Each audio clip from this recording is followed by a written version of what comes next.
Viewers, আমি তোমাদের সোমাদি বলছি।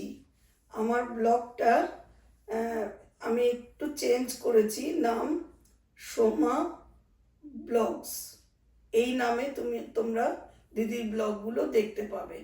আজকে আমি মনে করছি যে একটা কিছু আমার নিজের জিনিস তোমাদেরকে শোনাই, কি বলো? দেখো তোমাদের যদি ভালো লাগে। আমার প্রিয় ঈশ্বর গণেশ, তার উপরে আমি একটা রম্য রচনা লিখেছি। আর তাতে তার শিব পরিবারের সকলেই যুক্ত আছে, অল্প বিস্তর। তো তোমরা শোনো, দেখো তোমাদের ভালো লাগে কিনা। তো আমি এটার নাম দিয়েছি, লেখাটার, শিব উদাসীর ব্যস্ত একটি দিন। তো আজ শুরু করি, তোমরা শোনো। কৈলাসের অতি গভীরে একটি সুন্দর সভাগৃহ আছে। সেদিন সকালে ভগবান আশুতোষ ছিলেন আনন্দমনে, তাই নন্দী একটি সঙ্গীত সভার আয়োজন করেছিলেন। সুরের মূর্ছনায় আশুতোষ তখন আনন্দে বিভোর। অকস্মাৎ মা চণ্ডী এসে সভাগৃহের আনন্দ আয়োজনে লয় দিলেন ভঙ্গ করে। শঙ্কর মায়ের রূপ চেনেন, তাই আনন্দময়ীর দিকে আয়ত নয়নে প্রশ্ন করলেন, হে গণেশ জননী, কে তোমার আনন্দ ভঙ্গ করলো এই প্রভাতে? মায়ের তখন রণরঙ্গিনী রূপ, তিনি বললেন, হে আশুতোষ, সঙ্গীতের সভা পরিত্যাগ করো তুমি। শঙ্কর বললেন, প্রিয়ে, কি কারণ? কে তোমায় বিচলিত করলো?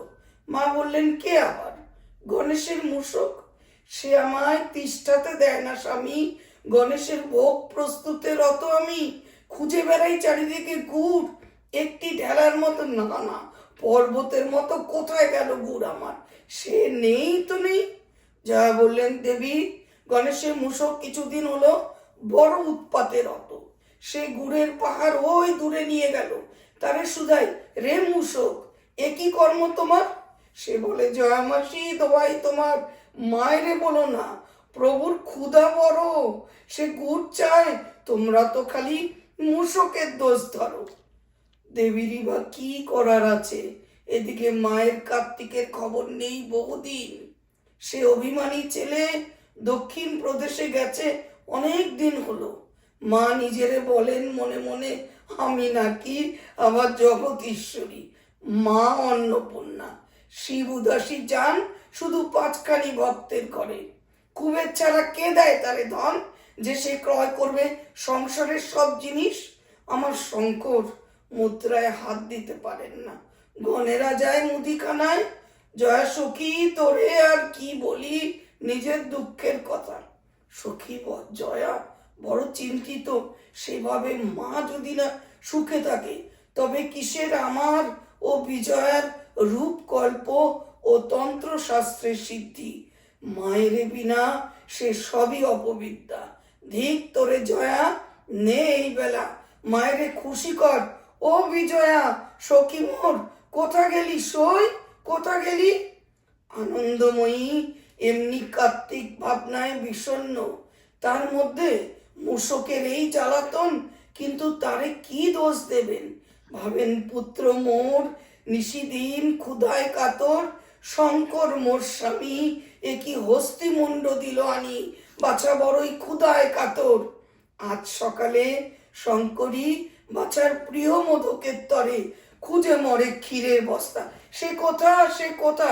বিজয়া কয়, মা জননী, মুশিকে টেনে নিয়ে গেল বস্তাখানি। আর কি সহ্য হয়? শঙ্করীর বাঘ গেল ভেঙে। তিনি শিবের সভায় সভাভঙ্গের কারণে যেন ভারী অপরাধী। শিবেরে তিনি চিল্লায় কন, হে দেব, শঙ্কর প্রিয় মোর, মুশিকরে ধরে আনো, সাথে গণেশেরও, সে অপরাধী বড়। স্বামী সমর্থকন, হে দেবী প্রিয়ে, এ কি বলো তুমি? বাছা মোর গণেশ ঘুমে কাতর, নিদ্রার আবেশে সে এখন খেলায় রত গণ শিশুদের সাথে। তাকে ডেকে হবে কি? প্রিয়ে, আমি মুশিকরে বরং ধরার বন্দোবস্ত করি। ভোলানাথ ভৃঙ্গি রে কন, নিয়ে আয় মুশিকরে, সে বেড়েছে বড়। ভৃঙ্গি বলে, প্রভু আপনার সব ভালো, শুধু কাজের বেলায় আপনি কখনো খুঁজে পান না নন্দীরে। ভৃঙ্গিরে বলেন, সব কাজ করো। নন্দী বুঝলেন প্রভুর দৃষ্টি যে আজ তাকেই খোঁজে অহরহ। তবে আর কি, ধরে আনি মুশিক রে, সে বেটা বেড়েছে বড়। খোঁজ খোঁজ খোঁজ, কিন্তু নন্দীর হাতে মুশিকের হবে তো ইহলোকের গতি অন্ত। উনি যে নন্দী মহারাজ, হাতে তার চম দণ্ড। মুশিক আর কি করে, যার জন্য এত কর্ম, সেই গণেশ্বরের সুরের নিচেই সে বেটা নিয়েছে আশ্রয়। গণেশের ঘুম ভেঙে গেল। গণেশ নন্দীরে জিজ্ঞাসা করলো, কি করেছে আমার মুশিক, কেন তারে তুমি ধরো? নন্দী মহারাজ জানেন আমার ঈশ্বর প্রভু নন, শিব নন, শ্রী গণেশ আমার ঈশ্বর, গণেদের ঈশ্বর।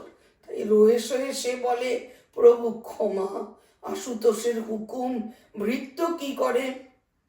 গণেশ বলল, হে নন্দী, পিতা শিব শম্ভুরে কও গিয়ে তুমি, জননী খাদ্য প্রস্তুতে করেন বড় দেরি, ক্ষুধা সয় না মোর, করেছি আদেশ।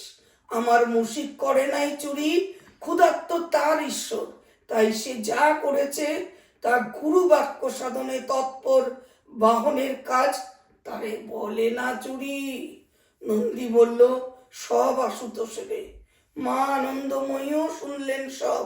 শঙ্কর প্রিয়া, মা অন্নপূর্ণা, ভান্ডার খোলা হলো, আরো আয়োজন মায়েরে দিল এনে নন্দী ও ভৃঙ্গি। কিন্তু ততক্ষণে শিবের তো সভাভঙ্গ। উদাসী শঙ্কর তখন গণেশের শিক্ষা নিয়ে ভাবছিল, মাও তাই। তবে কি বিরাট ক্ষুধায় কাতর এই সন্তানেরে, প্রিয় গণাধীশেরে পাঠাতে হবে কোনো মহারাষ্ট্রে, যেখানে সে হবে না ক্ষুধায় কাতর। মা আনন্দময়ীর বুক কাঁপে দুরু দুরু, তবে কি গণেশ যাবে বহু দূর। হে শঙ্কর, হইও না নিষ্ঠুর, আমি তারে ছেড়ে হব যে কাতর। প্রভু হইও না নিষ্ঠুর, শঙ্করীর তরে, প্রভু প্রিয় আমার, জননী কাঁদেন বড়, শিব হলেন আজ উদাস বড়। কেমন লাগলো ভিউয়ার্স? আমি যথাসাধ্য চেষ্টা করলাম আমার রচনাটা তোমাদের কাছে নিজের মতো করে পড়ে শোনাতে। আমার প্রিয় ঈশ্বর গণেশ, জানো তো, তাকে আমি ঈশ্বর রূপে নয়, সন্তান রূপে নিত্যদিন তাকে আমি ভালোবাসি, আর তাকে আমি নিত্যদিন আমার জীবনে অনুভব করি। তার হাসি মুখ সব সময় আমার সাথে আছে। যদি তোমাদের এই লেখাটা পড়ে ভালো লাগে, তাহলে ভিউয়ার্স তোমরা ইউটিউবেও আমার এটা লাইক করো, আর আমার ব্লগটাকেও দেখো, আর আমার লেখাটা শুনো, আর তোমাদের আত্মীয় পরিজন বন্ধু বান্ধবদেরও আমার লেখার কথা বলো, আমার ব্লগগুলোর কথা বলো। আর তোমরা যদি ন্যায্য মনে করো দিদির লেখা পড়ে বা ব্লগগুলো দেখে, তাহলে একটু সাবস্ক্রাইবও কি করে দিও।